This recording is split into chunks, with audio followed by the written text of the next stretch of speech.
बिस्मिल्लाहिर्रहमानिर्रहीम।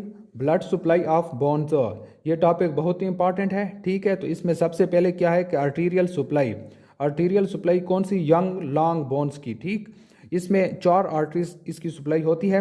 Nutrient artery से, पेरिऑस्टियल artery से, एपिफाइजियल आर्टरी से और आर्टरीज इन मेटाफाइसिस या मेटाफाइजियल आर्टरी। अब न्यूट्रिएंट आर्टरी को देखते हैं। न्यूट्रिएंट आर्टरी क्या होती है कि ये जो फोरामेना है इससे एंटर होती है, इसको कहते हैं न्यूट्रिएंट फोरामेना। इसकी दो ब्रांचेस हो जाती हैं। ठीक है, एक होती है असेंडिंग ब्रांच और दूसरी है डिसेंडिंग ब्रांच। ये जो जगह है जहाँ पर ये ब्रांचेस देती है इसको कहते हैं मेडुलरी कैविटीज। ठीक है, ये ऊपर जाकर एनास्टोमोस्ट करती है किसके साथ? एपिफाइजियल आर्टरी, मेटाफाइजियल आर्टरी और पेरिऑस्टियल आर्टरी। और नीचे भी ये पेरिऑस्टियल आर्टरी, मेटाफाइजियल आर्टरी और एपिफाइजियल आर्टरी के साथ एनास्टोमोस्ट करेगी। और ये सप्लाई कौन से पार्ट्स को करती है? ये जो मेडुलरी कैविटी है इसको सप्लाई करेगी। यहाँ पर जो कॉर्टेक्स रीजन है इसके इनर 2/3 को ये करेगी। बहुत इंपॉर्टेंट है, इनके इनर 2/3 कॉर्टेक्स को ये करती है और मेटाफाइसिस को भी ये करती है। ठीक है, तो मेटाफाइसिस, इनर 2/3 ऑफ कॉर्टेक्स और मेडुलरी कैविटी, इसकी ब्लड सप्लाई कहाँ से आती है? Nutrient artery. फिर यहाँ पर लिखा हुआ है ग्रोइंग एंड्स, ये बहुत ही इंपॉर्टेंट है। अपर लिम्स के अंदर ग्रोइंग एंड्स डिफरेंट बोन्स के डिफरेंट एंड्स पे हैं। ह्यूमरस का जो ग्रोइंग एंड है वो अपर एंड पे है। रेडियस और अल्ना का जो ग्रोइंग एंड है वो लोअर एंड पे है। ठीक, लोअर लिम्स में किस तरह है कि फीमर का जो ग्रोइंग एंड है वो लोअर एंड पे है और टिबिया का जो ग्रोइंग एंड है वो अपर एंड पे है। ठीक, अब यहाँ पर ग्रोइंग एंड्स दिखाए गए हैं। ये ह्यूमरस बोन्स है और रेडियस और अल्ना यहाँ पर है। ह्यूमरस का ये लोअर एंड है तो इसका ग्रोइंग एंड कहाँ पर है? लोअर एंड पे। रेडियस और अल्ना है और इनका ग्रोइंग एंड किस तरफ शो हो रहा है? अपर एंड की तरफ। ये फीमर है और यहाँ पर टिबिया है और फिबुला है।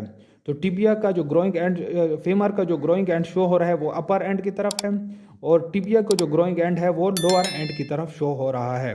ठीक है, तो ये भी इंपॉर्टेंट है, एमसीक्यूज में आ सकता है कि ह्यूमरस का ग्रोइंग एंड किस तरफ है, रेडियस और अल्ना का ग्रोइंग एंड या फीमर का या टिबिया का पूछ सकते हैं। फिर है पेरिऑस्टियल आर्टरीज। ठीक है, पेरिऑस्टियल आर्टरीज जो एंटर होती हैं वो वॉकमैन कैनाल है। ये बहुत इंपॉर्टेंट है कि एंटर किस तरह होती हैं। ठीक है, और सप्लाई करती हैं कॉर्टेक्स के 1/3 को। ठीक है, 2/3 को न्यूट्रिएंट आर्टरी और न्यूट्रिएंट आर्टरी न्यूट्रिएंट फोरामेन के थ्रू एंटर होती है। फिर है एपिफाइजियल आर्टरी।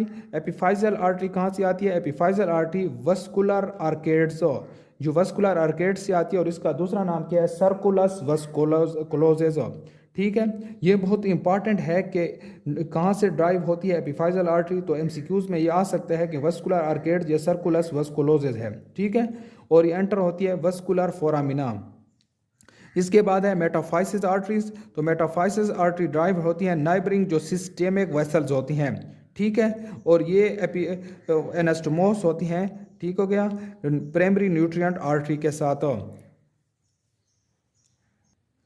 अब इससे पहले हमने टिपिकल लॉन्ग बोन्स की ब्लड सप्लाई पढ़ी, तो अभी क्या करेंगे कि long short bones. Long short bones कौन सी होती हैं? मेटाकार्पल्स और फिलेंजिस को लॉन्ग शॉर्ट बोन्स कहते हैं। ठीक हो गया, न्यूट्रिएंट आर्टरी जो होती है इनको सप्लाई करती है और मिडल ऑफ द शाफ्ट में एंटर होती है जिसको न्यूट्रिएंट फोरामेना कहते हैं।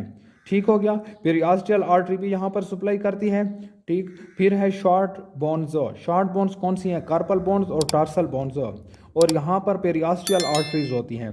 फिर है वर्टिब्रा। अब वर्टिब्रा में क्या है कि वर्टिब्रा के दो पार्ट्स होती हैं। ये इसकी बॉडी है और ये जो नज़र आ रही है ये आर्च है, बॉडी और आर्च। तो बॉडी को जो सप्लाई करती हैं वो इंटीरियर और पोस्टीरियर वेसल करती हैं और वर्टिब्रल आर्च ये जो बन रही है इसको लार्ज वेसल्स। ठीक है, और इसका एक ट्रांसफर प्रोसेस होता है, वहाँ से वो एंटर होती हैं। फिर है रिब्स। रिब्स को दो आर्टरी सप्लाई करती हैं, न्यूट्रिएंट आर्टरी और पेरिऑस्टियल आर्टरी। ठीक है, फिर होती है वीनस ड्रेनेज।